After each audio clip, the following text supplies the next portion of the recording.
ACI animal genetics কর্তৃক আয়োজিত কৃত্রিম প্রজনন সম্প্রসারণ ও ব্যবস্থাপনা বিষয়ক রিফ্রেশার ট্রেনিংয়ে বাংলাদেশের বিভিন্ন প্রান্ত থেকে আগত আমার সম্মানিত লাইভস্টক অ্যাসিস্ট্যান্ট ভাইদেরকে স্বাগতম জানাচ্ছি এসিআই ট্রেনিং সেশনে। আমরা গবাদি পশুর জাত উন্নয়নের লক্ষ্যে কাজ করি। তো এসিআই অ্যানিমাল জেনেটিক্স নতুন একটি সংযোজন করেছে ছাগলে কৃত্রিম প্রজনন কার্যক্রম। তারই অংশ হিসেবে আমরা আজকে আপনাদের কৃত্রিম প্রজনন কিভাবে করব ছাগলে সেটা আমরা হাতে কলম দেখাবো। ছাগলের যে বীজটা আমরা সংরক্ষণ করি এটা আমাদের সুপার মেরিট বুলের বিদেশ থেকে আমদানিকৃত যে বুলগুলো আমরা রেয়ার করি সেই বুলের সিমেন যেরকম সংরক্ষণ থাকে এই ক্যানে আমরা ছাগলের সিমেনও ঠিক এইরকম ক্যানেই সংরক্ষণ করব। -196 ডিগ্রি ফারেনহাইট এটা হচ্ছে লিকুইড নাইট্রোজেন ক্যানের ভিতরে আমরা এটা রাখবো। এই ভ্যাজানাল স্পেকুলাম দিয়ে আমরা কি করব, ছাগলকে ইয়াই করার সময় এর সাথে আমরা জেল দিব, আমাদের এসিএর জেল আছে, অথবা নারিকেল তেল দিব, দিয়ে আমরা সোজা এভাবে দিব, দেওয়ার পরে এইভাবে ঘুরাই নিব। বোঝা গেল? এটা আমরা হাতে কলমে দেখাবো। তো এইটা করে তখন আমরা দেখতে পাবো যে সার্ভিক্সের মুখে আমরা সিমেন্টটা কি করব, আমরা ড্রপ দিব। 4 ফোঁটা সিমেন্ট থাকবে একটা স্ট্রতে, সেটা ড্রপ দিব। এরকম গানে আমরা লোড দিব, শীত পরাবো, সব কিছু এক। শুধুমাত্র এইটাতে ভ্যাজাইনাল স্পেকুলাম লাগে ছাগলে, যেটা গরুর ক্ষেত্রে লাগে না। কেন?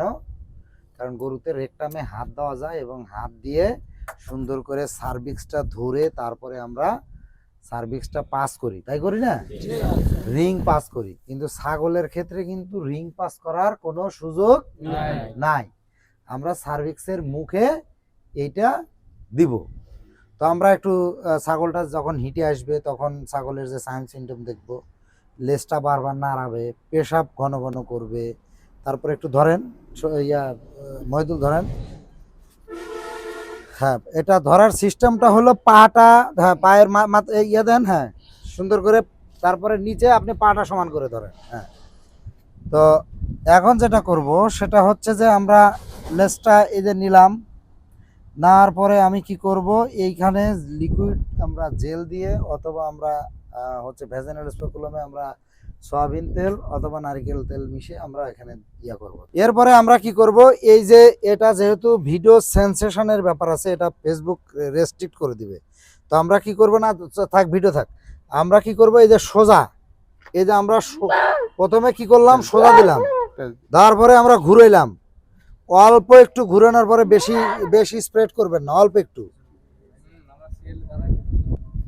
হ্যাঁ, আপনি এমনি ভিডিও করেন, অল্প বেশি করেন না।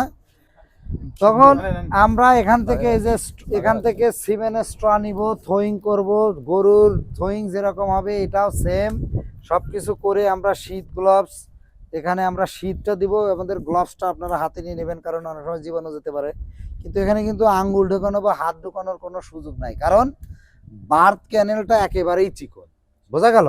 আর এটা সার্ভিক্সের মুখে দেব। তখন আমরা কি করব, ঠিক এরকম, এই যে সার্ভিক্সটা দেখা যায়, দেখেন, আসো এদিকে আসো, আমরা সার্ভিক্সটা আমরা যদি দেখি তাহলে সার্ভিক্সটা দেখব হচ্ছে এই যে সার্ভিক্সটা দেখা যাচ্ছে, ওই যে সাদা স্পটের মতো দেখা যাচ্ছে, এই সার্ভিক্সের ওখানে আমরা কি করব, এই হচ্ছে আমরা একটা স্ট্রতে মানে 4টা ড্রপ ইয়া থাকে, সিমেন্ট থাকে, আমরা 4 ড্রপ সিমেন্ট ওখানে দিয়ে দেব। বুঝতে পারছেন? তো এখন ছাগলটা নামান। এখন আমরা যে কাজটা করব, ছাগলের হিটের ক্ষেত্রে ভালো করে মনে রাখতে হবে, ছাগলের হিটের ক্ষেত্রে আমরা জানি যে আমরা দেখি যে 72 ঘন্টা পর্যন্ত এর হিট থাকে। তো ছাগলের 72 ঘন্টা যদি হিট থাকে, আমি কি 72 ঘন্টার ভিতরে যে কোনো সময় দিলে এই হবে? হবে না।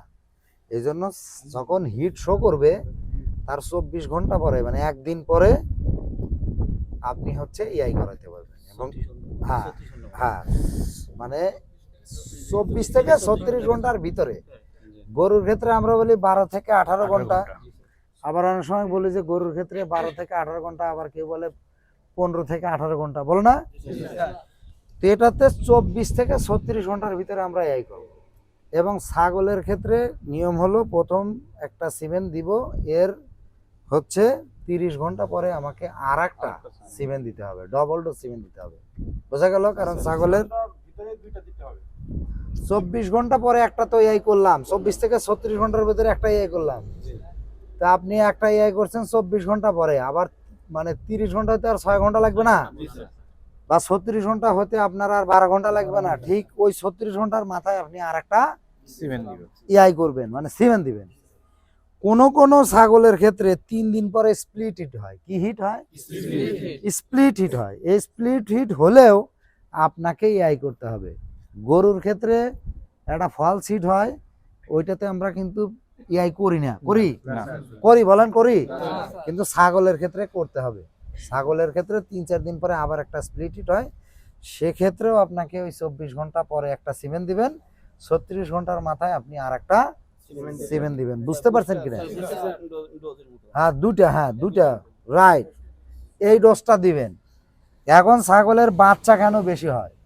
গরুর তো বাচ্চা হয় একটা, ছাগলের বাচ্চা কিন্তু 3টা-4টা হয়, 2টা তো হয়ই, হয় না? কারণ এর হচ্ছে মাল্টিপুল ওভুলেশন হয়। কি ওভুলেশন হয়? মাল্টিপুল, অনেকগুলো ওভাম বের হয়। যতগুলো ম্যাচিউর ওভাম বের হবে সবগুলোই তো ফার্টিলাইজ হবে, ম্যাচিউর ওভাম। এই জন্য এর বাচ্চা বেশি হয়। একটা হচ্ছে আইডেন্টিক্যাল টুইন হয়, একই জরায়ুর থেকে যদি আসে তাহলে আইডেন্টিক্যাল টুইন হতে পারে। যদি ভিন্ন জরায়ুর থেকে ম্যাচিউর ওভামগুলো যদি আসে সবগুলোই ফার্টিলাইজ হবে, তখন দেখা যাবে যে 2টা হয়েছে একরকম আর 2টা হয়েছে আর এক রকম, হতে পারে না? এই জন্য ছাগলের কি হবে, বাচ্চা হচ্ছে মাল্টিপুল ওভুলেশন হয়, এই জন্য বাচ্চা বেশি হয়। বোঝা গেল?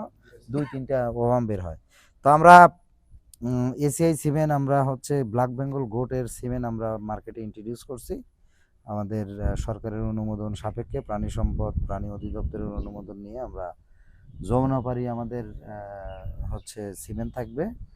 আর সরকার যদি অনুমতি দেয় তাহলে আমরা আফ্রিকান বোয়ার এবং হচ্ছে তোতাপুরি নিয়ে আমাদের কাজ করার ইচ্ছা প্রকাশ করছি। খামারিদের চাহিদা অনুযায়ী যেটা মার্কেটে চলে সেটা আমরা করব। তো আমি আবারও রিকোয়েস্ট করব, মহিদুল একটু দেখান আপনি কিভাবে ধরবেন, ভালো করে বুঝায় দেন। আচ্ছা, আমরা প্রথম যে এআই করবে সে প্রথমে কি করবে, আমরা গান লোড দিয়ে রেডি করে রাখবে। রেডি করে নেওয়ার পরে আমরা ছাগলটা কি করব, খামারিকে বলবো, তাহলে আপনি একটা খামারি, আপনি এইখানে পা দেন, পা দেন, পা দিয়ে চিপিতে ধরেন, পা দিয়ে চিপতে ধরেন, যেন হ্যাঁ। ছাগলও যেন আঘাত না পায় বা ছাগল যেন দৌড় না যায়। এখন সামনে এবার 2টা পা ধরেন, সামনে 2টা পা ধরেন, রাইট। ধরার পরে আপনি এইভাবে আপনি থাকবেন। লেজটা ধরেন, আর একটা লোকে বলবেন যে আপনি একটু লেজ ধরেন। লেজ হ্যাঁ। ধরার পরে সর্বপ্রথম আমরা কি করবো, একটা টিস্যু দিয়ে একটু পরিষ্কার করে নিব। এখানে মিউকাস ভাঙতিছে, বিভিন্ন ময়লা থাকতেও পারে।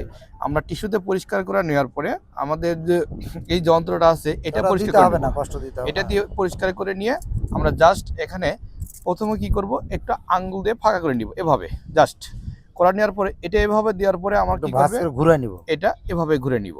তাহলে কি হলো, এটা যখন আমরা টাইট দিব অলরেডি সে ওই পর্যন্তই ফাঁকা হয়ে যাবে, তখন আমি চোখে দেখতে পারবো। তার মানে হলো জিনিসটা খুব সোজা।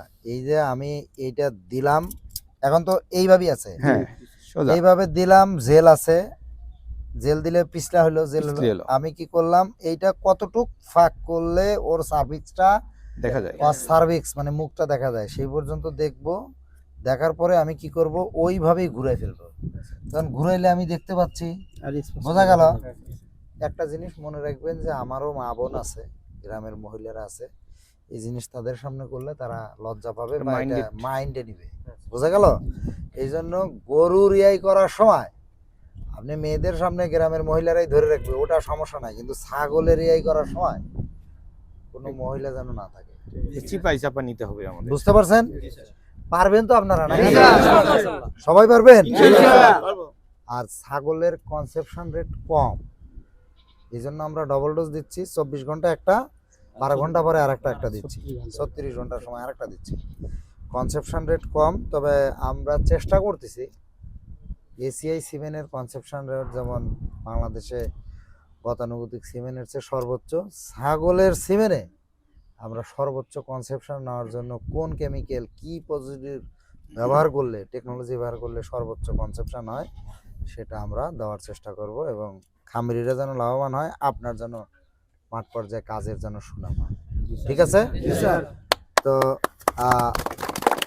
আমরা সবাইকে ধন্যবাদ জানাচ্ছি। হুম। ট্রেনিং, রিফ্রেশার ট্রেনিং এবং কৃত্রিম প্রজনন প্রশিক্ষণের জন্য অবশ্যই আমাদের সাথে যোগাযোগ করবেন। আমরা কোয়ালিটি ট্রেনিং দেওয়ার জন্য আমাদের এখানে দুইজন আমরা সহকারী ট্রেনার হিসেবে রাখছি। আমাদের প্রত্যেকটা ট্রেনিংয়ে ভেটেনারি সার্জন এখানে উপস্থিত থাকেন, আমাদের ভেটেনারি সার্ভিসেস অফিসার থাকেন, রেজিস্টার্ড ভেটেনারি ডক্টর থাকেন। আমি মার্কেটিং হেড হিসেবে থাকার চেষ্টা করি। আমি ডাক্তার মনিরুজ্জামান প্রায় ট্রেনিংয়ে থাকি। আমাদের সাথে আরেকজন আছে সহকারী ট্রেনার হিসেবে শরীফুল।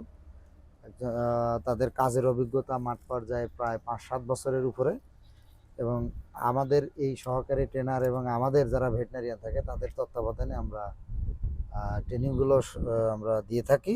এবং মাঠ পর্যায়ে কৃত্রিম প্রজনন কার্যক্রমে পুরোপুরি নিজেকে নিয়োজিত করার জন্য আমরা আমাদের অভিজ্ঞ একজন কৃত্রিম প্রজনন কর্মীর সাথে এবং ভেটেনারি ডাক্তারের সুপারভিশনে, আমাদের মার্কেটিং অফিসার এবং সেলস টিমের সুপারভিশনে তাদেরকে আমরা ইন্টার্নশিপ করাই, ইন্টেনসিভ আমরা ট্রেনিং দিই।